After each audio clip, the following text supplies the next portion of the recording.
बड़ी खबर है, जहां सिविल सर्जन राजकिशोर प्रसाद के साथ मारपीट के मामले में एफआईआर दर्ज हुई है। पूर्व विधायक समेत अन्य लोगों पर एफआईआर दर्ज हुई है। गुस्साए डॉक्टरों ने सदर अस्पताल का ओपीडी सेवा बंद किया है। पुलिस आरोपियों के घर छापेमारी कर रही है। तो बड़ी खबर अरवल से है, जहां सिविल सर्जन राजकिशोर प्रसाद के साथ मारपीट के मामले में एफआईआर दर्ज हुई है। पूर्व विधायक समेत अन्य लोगों पर दर्ज एफआईआर हुई है। गुस्साए डॉक्टरों ने सदर अस्पताल का ओपीडी सेवा का बंद कर दिया। पुलिस सब आरोपियों के घर पर छापेमारी में जुटी हुई है।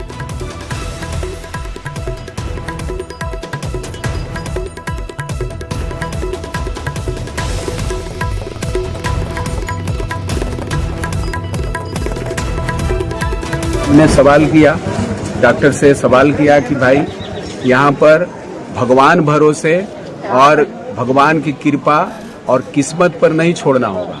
पूरे कहाँ चूक हुई, ये साइंटिफिक तरीके से कौन सा कमजोरी रह गई। हो सकता है चूक आपसे नहीं पकड़ाया हो सकता है कमजोरी आपसे नहीं पकड़ाया हो, लेकिन बिना कमजोरी के तो मौत नहीं हुई है। अनिरुद्ध हमारे साथ फोन लाइन पर है। अनिरुद्ध, सिविल सर्जन की पिटाई हुई और इसके बाद से ओपीडी बंद भी कर रखा है।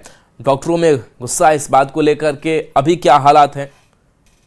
जी, चूंकि सदर अस्पताल में मरीज की मौत के बाद सिविल सर्जन राजकिशोर प्रसाद की सरेआम सदर अस्पताल परिसर में ही पिटाई कर दी गई। लोग जो है काफी हंगामा भी किए। चिकित्सक पर आरोप लगा रहे थे कि उनकी कमजोरी की वजह से, लापरवाही की वजह से उनकी मौत हुई है। रागनी की मौत जो पखरपुर गांव के टाउन थाना क्षेत्र के पखरपुर गांव की रहने वाली थी, उनकी सिजेरियन ऑपरेशन के दौरान मौत हो गई। जैसे ही सिविल सर्जन की पिटाई हुई, मौके पर डीएसपी, एसडीपीओ के अलावे जो है एसडीओ सहित अन्य पदाधिकारी पहुंचे। अभी सुरक्षा के कड़े प्रबंध भी कर दिए गए हैं। लेकिन इस मामले में टाउन थाने में एफआईआर भी दर्ज कर दी गई है, जिसमें पूर्व विधायक सहित अन्य लोगों को आरोपी बनाया गया। हालांकि अभी तक किसी की गिरफ्तारी नहीं हुई है, लेकिन मौत की वजह से हंगामा अभी फिलहाल जो है ओपीडी सेवा जो है डॉक्टरों के द्वारा ठप कर दिया गया है। जी, तो क्या पुलिस वहां पर मौजूद है और समझाने बुझाने की, या फिर जिसने इस मारपीट की घटना को अंजाम दिया है उनकी कार्रवाई को लेकर के आगे बढ़ रही है? जी, निश्चित तौर पर है कि टाउन थाने की पुलिस जो है जो फुटेज है, सीसीटीवी फुटेज है और जो फुटेज उनके पास उपलब्ध है, उसमें स्पष्ट जो है दिख रहा है कि किसने उनकी मारपीट किया और किसने बढ़ावा दिया, वजह से सिविल सर्जन को जो है जमीन पर पटक दिया। हालांकि सिविल सर्जन राजकिशोर प्रसाद जो है बुरी तरह से जख्मी भी है और निश्चित तौर पर जो है स्वास्थ्य विभाग के कर्मियों का कहना है कि पूरी तरह से ओपीडी अभी फिलहाल कर दी गई है, इलाज नहीं हो रही है और एक आवश्यक बैठक जो है स्वास्थ्य कर्मियों के द्वारा सदर अस्पताल में सिविल सर्जन की देखरेख में बैठक होगी और तभी ये निर्णय तय हो गया और उसके बाद जो है गिरफ्तारी का मांग करेंगे। जी, दूसरी तरफ डॉक्टर पर लापरवाही के भी आरोप लगे हैं कि उस वजह से मौत हुई है। क्या इस मामले में भी जो परिवार वाले हैं अपनी शिकायत रख रहे हैं, उस पर कुछ संज्ञान लिया गया है? परिवार वाले को निश्चित तौर पर कहना है कि डॉक्टर की लापरवाही से जो है मौत हुआ है। सिजेरियन ऑपरेशन है, जो पहली बच्चा है, हालांकि बच्चा जो है सुरक्षित है और एसएनसी अस्पताल में उनका इलाज भी अभी किया जा रहा है। परिवार वाले के सीधे तौर पर करना है कि डॉक्टर जो लापरवाही किया, जिसकी वजह से उनकी जान गई, रागनी की जान गई है, लेकिन इसकी मामले में भी जांच की है। जिलाधिकारी के द्वारा जो है कमेटी गठित कर दिया गया है। कमेटी करने के बाद उसकी जांच भी हो रही है, लेकिन फिलहाल जो है सदर अस्पताल की सुरक्षा व्यवस्था जो है पूरी तरह से चौकस कर दी है और उधर स्वास्थ्य जो है कर्मियों के द्वारा कहना है कि जब तक जो है आरोपी की गिरफ्तारी, ओपीडी सेवा ठप रहेगा। जी, चलिए, शुक्रिया अनिरुद्ध इस अपडेट के लिए आपका।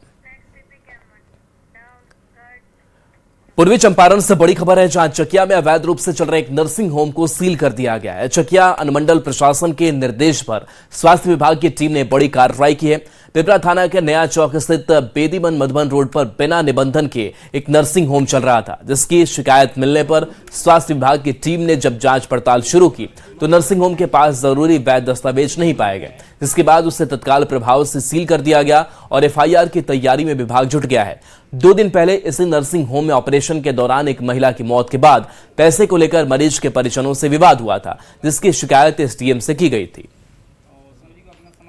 इसके ये हॉस्पिटल चला रहे हैं, मेडिकल अफसर भी नहीं है और ये जनरल सर्जरी या गायनी का भी काम ही कर रहे हैं। रिपोर्ट है इनके खिलाफ, तो अनुमंडल पदाधिकारी मैडम के आदेशानुसार अभी अनुमंडल अस्पताल को सील करके मैडम को रिपोर्ट करना है। डॉक्टर से मुलाकात नहीं हुई क्या? जी नहीं, कोई नहीं आदमी मिले। एक स्टाफ था, वो भी अपना नाम आदित्य कुमार बताया, लेकिन उनसे डॉक्टर पप्पू कुमार करके ये चलाते हैं अस्पताल, डॉक्टर पप्पू कुमार उपस्थित नहीं थे। नवादा से बड़ी खबर, जहां पुलिस ने 8 साइबर अपराधियों को गिरफ्तार किया है। ये शातिर अपराधी भोले भाले लोगों को लोन देने का झांसा देकर उनको ठगी का शिकार बनाते थे। पुलिस ने इनके पास से 13 स्मार्टफोन, एक कीपैड मोबाइल और 5 पन्नों का कस्टमर डेटा शीट भी बरामद किया है। साइबर ठगी की शिकायत के बाद एसपी के निर्देश पर एक टीम गठित की गई थी। वारसलीगंज थाना क्षेत्र में पुलिस ने पैंगरी गांव में छापेमारी की, जहां से इन शातिर अपराधियों को गिरफ्तार किया गया। पुलिस के मुताबिक इन अपराधियों के खिलाफ पहले भी वारसलीगंज और साइबर थाने में कई मामले दर्ज हैं। 2 साइबर अपराध कर्मी गिरफ्तार किए गए। उनके पास से 13 एंड्रॉयड मोबाइल और एक कीपैड मोबाइल और एक कस्टमर डाटा बरामद हुआ। कस्टमर डाटा में विभिन्न लोगों का मोबाइल नंबर रहता है, जिसके माध्यम से ये लोग पब्लिक को कॉल करके और रुपए की ठगी करते हैं। लोन देने का लालच दे करके ये लोग पैसे की ठगी करते हैं। शेखपुरा में भी पुलिस ने लोन दिलाने के नाम पर ठगी करने वाले एक आरोपी को गिरफ्तार किया है। आरोपी शैलेंद्र कुमार बरबेगा का रहने वाला है। गिरफ्तार साइबर अपराधी के पास से कई एटीएम कार्ड और पासबुक मिले हैं। मोबाइल से साइबर अपराध के धंधे में शामिल लोगों की पुलिस जांच कर रही है। साइबर अपराधी द्वारा सोशल मीडिया के माध्यम से लोन दिलाने के नाम पर झांसा दिया जाता था।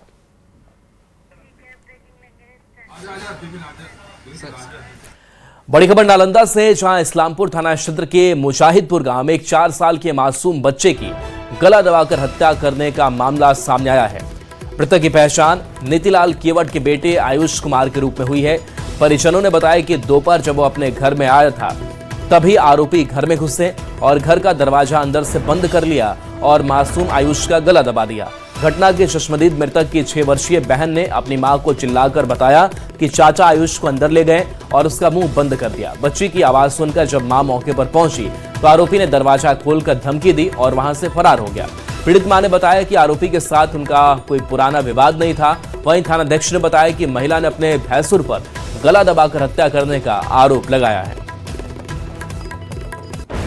झगड़ा उससे हमको नहीं है, उसका बीवी भी बात की है हमसे, वीडियो थी ऑडियो में होल्ड पर, तो बात की कैसे की है, तो बोल शादी कर रहे थे, मोरा शादी ना करे जो कर मर्दानवा हो सके शादी कर रहा होगा। उसका बहनी शादी करा रही है, पटना वाली मेरी मालजुली ननद। अच्छा। तो वही सब बोल बोल के मेरा बाबू को उसका के मरवा दिया। बाड़न मंडल में बख्तियारपुर थाने की पुलिस ने ठगी करने वाले एक अंतर्राज्यीय गिरोह का भंडाफोड़ किया है। ये लोग विदेश में पढ़ाई और नौकरी दिलाने के नाम पर ठगी करते थे। पुलिस ने उत्तर प्रदेश के गाजियाबाद निवासी विवेक भटनागर उर्फ विवेक कुमार को गिरफ्तार किया है। रानीसराय के रोशन कुमार ने आरोप लगाया था कि उनकी पत्नी मेनका कुमारी का ब्रिटेन की कार्डिफ यूनिवर्सिटी में एडमिशन, वीजा और नौकरी दिलाने के नाम पर 3,85,000 रुपए लिए गए। आरोपियों ने फर्जी नामांकन पत्र देकर 3 महीने तक गुमराह किया। विश्वविद्यालय से ईमेल के जरिए सच्चाई सामने आने पर ठगी का खुलासा हुआ। पैसे मांगने पर धमकी दी गई और दिया गया चेक भी बाउंस हो गया। फिलहाल पुलिस बाकी 3 आरोपियों की तलाश कर रही है।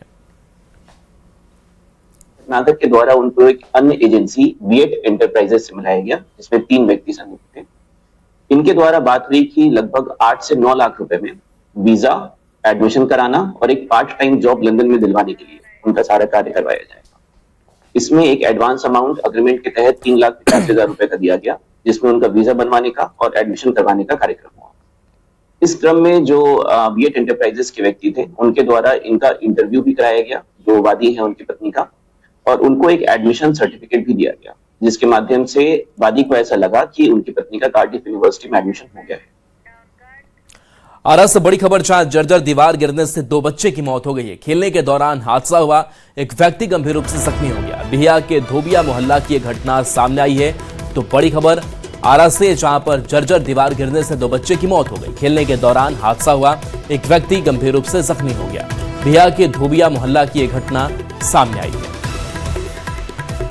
चंदन हमारे साथ फोन लाइन पर है। चंदन, 2 बच्चे की मौत हुई है, जर्जर दीवार गिरा, क्या पूरा हादसा हुआ है?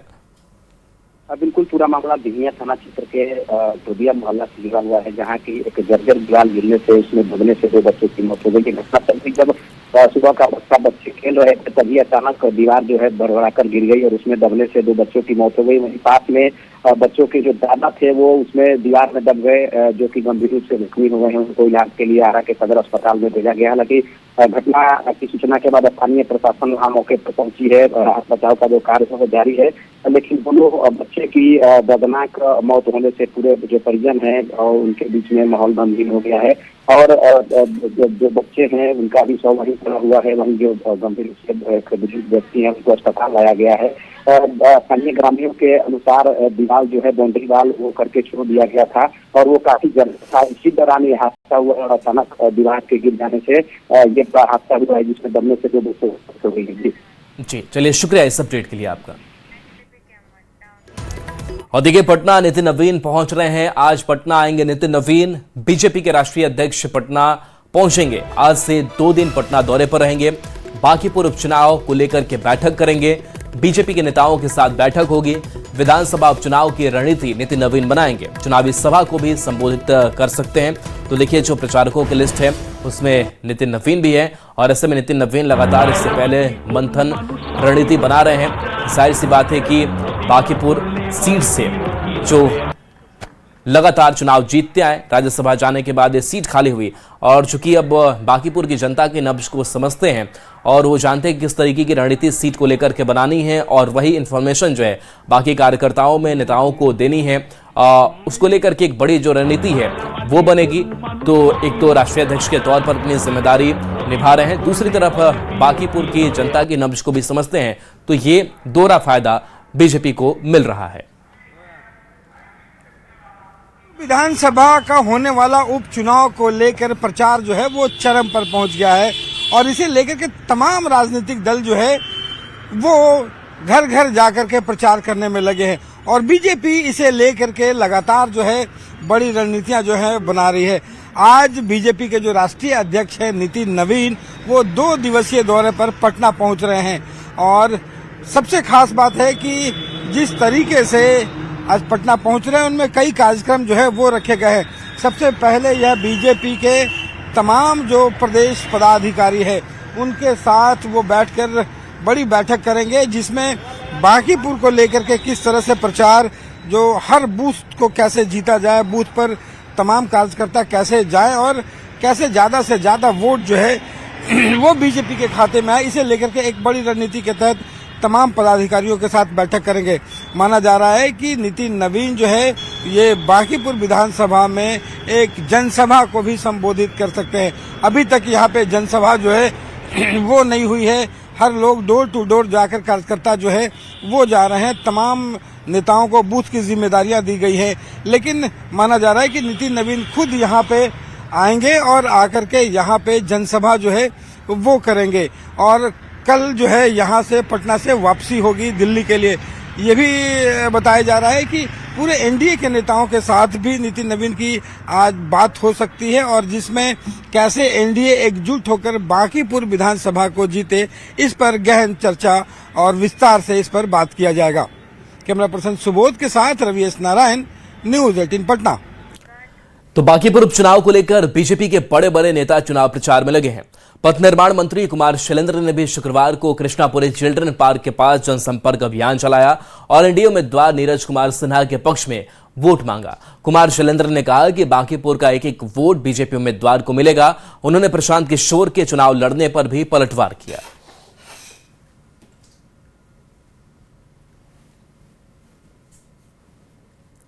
पार्टी जात पात की राजनीति नहीं करती, एक व्यवस्था है कि सभी का अपना कोटा होता है, उस कोटे के आधार पर मैं बनाया गया हूँ। सिंपैथी उनके प्रति हमारी है, लेकिन हम तो सब लोगों से वोट मांगते हैं, सबों के लिए हम हैं। सरकार हमारी सबों के लिए काम कर रही है, इसलिए निश्चित तौर पर अगर मेरे 7% यहाँ वोट हैं तो 100 का 100 हमारे एनडीए गठबंधन के उम्मीदवार नीरज सिन्हा जी को मिलेगा। इनको पीले गमछे वाले नेता को अपने कार्यकर्ताओं पर भरोसा नहीं है। जो सुप्रीमो है वही चुनाव एक मेरे मंडल कार्यकर्ता से लड़ रहे हैं। अब सोच लीजिए कितना उसका वजूद है। जो बचा खुचा है बेचारे का फजीहत इस बार हो जाएगा।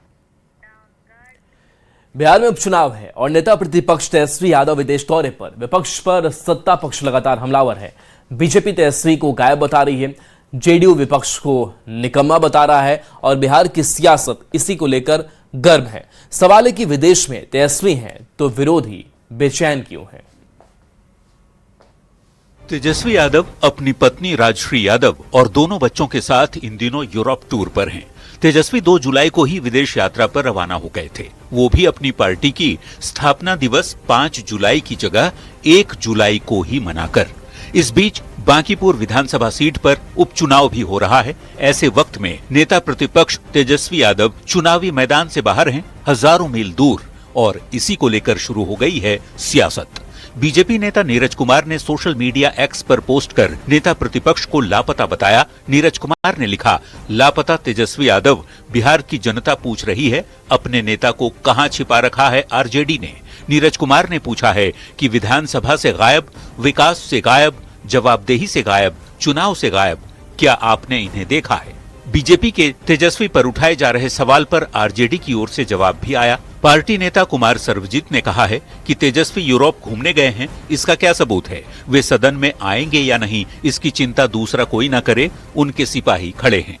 आप अभी ये प्रश्न पूछिए, हमने कहा कि खजाने से नियम के विरुद्ध पैसा निकाला गया, इस पे डिबेट करिए, इस पे न चर्चा होगी। कौन है और कौन नहीं है ये चर्चा का विषय नहीं है। ये विषय सदन जब चलेगा तो प्रतिपक्ष का नेता हुआ है तो उनका सिपाही लोग है कि नहीं है। तेजस्वी यादव के विदेश दौरे को लेकर सत्ता पक्ष लगातार हमलावर है। डिप्टी सीएम विजेंद्र यादव ने कहा कि इतना निकम्मा विपक्ष पहले कभी नहीं देखा, तो राष्ट्रीय लोक मोर्चा के अध्यक्ष उपेंद्र कुशवाहा कहते हैं कि आरजेडी पहले से ही ध्वस्त पार्टी है और उपचुनाव के वक्त उनके नेता खुद लापता हैं। कितना निष्क्रिय और निकम्मा विपक्ष है, इस बात से साबित होता है। अब आरजेडी के नेता संवैधानिक रूप से हैं विपक्ष के नेता विधानसभा में, और उनका आता पता ही नहीं रहता है। कहीं कोई घटना घटे, कहीं कुछ बात हो, सरकार की कुछ कमी हो, तो विपक्ष की जवाबदेही है उसको उजागर करना। लेकिन खुद ही जब नेता ही गायब हैं तो उस पार्टी का क्या होगा? ऐसा पहली बार नहीं है जब तेजस्वी यादव सियासी गहमागहमी के बीच विदेश में हो। इससे पहले भी विधानसभा चुनाव में हार के बाद वे दिसंबर 2025 में लंबी छुट्टी पर यूरोप भ्रमण पर गए थे। अब जबकि 30 जुलाई को बांकीपुर विधानसभा के उपचुनाव की वोटिंग होने जा रही है, ऐसे में सरकार के खिलाफ ताल ठोकने के लिए विपक्ष का चेहरा ही गायब है, और इसी को लेकर एनडीए के नेता लगातार आरजेडी के साथ तेजस्वी यादव पर निशाना साध रहे हैं। पटना संवाददाता शैलेंद्र और रवि एस नारायण, सासाराम से संवाददाता अजित कुमार के साथ bureau report, news 18। Lalu Prasad से जुड़ी बड़ी खबर, जहां आज एम्स में इलाज के लिए दिल्ली जाएंगे। दिल्ली एम्स में इलाज होगा। कल शाम में अचानक तबीयत बिगड़ी थी। इलाज के लिए आईजीआईएमएस लेकर परिवार पहुंचे थे। मीसा भारती ने साफ सफाई को लेकर बयान दिया। कौटिल्य नगर लालू आवास के पास गंदगी पर सवाल उठाए गए। घर के पास गंदगी से परेशानी हो रही थी, मीसा भारती ने कहा है। अभी ठीक है वो। कल दिल्ली जाएंगे। उनका ब्लड प्रेशर थोड़ा ऊपर नीचे हो रहा था, इसलिए अभी ठीक है वो। डॉक्टर ने कहा कि अभी ठीक है, लेकिन घर पे भी ऑब्जर्वेशन में रखने के लिए, और कल राष्ट्रीय अध्यक्ष कल दिल्ली के लिए जाएंगे वो एम्स में, क्योंकि वहाँ उनका ट्रीटमेंट चलता है, तो वो उसके लिए कल वहाँ जाएंगे। कई नेता का कहना है कि वहाँ पर गंदगी का अंबार है, इस वजह से इस तरीके से हुआ है। देखिए क्या आरोप है, आप सबने देखा है, वहाँ है सही में वहाँ पे गंदगी है। लेकिन अगर हम कुछ बोलेंगे तो लोग कहेंगे कि देखिए घर खाली किया है तो अभी तक ये लोग रोना रो रहे हैं। तो ये सिर्फ हमारे घर के सामने की बात नहीं है। आप पटना जो राजधानी है बिहार का, आप कहीं भी चले जाइए, किसी भी एरिया में चले जाइए, वही स्थिति है। तो आम लोगों को भी परेशानी हो रही है और हम लोग को भी परेशानी हो रही है। और पटना से बड़ी खबर, जहां शादी का झांसा देकर रेप मामले में रेप का आरोपी आकाश गिरफ्तार किया गया है। इंस्टाग्राम के जरिए दोस्ती हुई थी, यौन शोषण के बाद शादी से इनकार किया था। आरा के खवासपुर का रहने वाला आरोपी है। तो पटना से ये बड़ी खबर, जहां रेप का आरोपी आकाश कुमार गिरफ्तार किया गया है। इंस्टाग्राम के जरिए दोस्ती की थी, यौन शोषण के बाद शादी से इसने इनकार कर दिया था।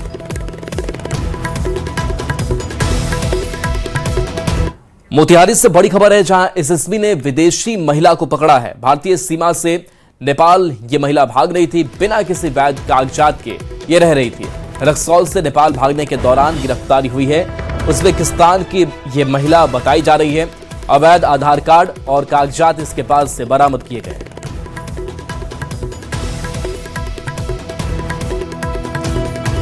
तो इस संदिग्ध महिला को आप देख रहे हैं जो पुलिस के शिकंजे में है, बिना किसी वैध कागजात के यहां पर रह रही थी। नेपाल भागने के दौरान इसकी गिरफ्तारी हुई है। और अब बिहार में आज का मौसम अपडेट की बात कर लेते हैं। मौसम विभाग ने राज्य के 5 जिले में बारिश को लेकर ऑरेंज अलर्ट जारी किया है। बक्सर, रोहतास, भोजपुर, भभुआ और औरंगाबाद में बारिश की संभावना जताई गई है। मौसम विभाग के मुताबिक 20 जुलाई से बिहार के लगभग सभी जिले में बारिश होगी। कई जगहों पर ठनका भी गिर सकता है। ऐसे में लोगों से अलर्ट रहने की अपील की गई है।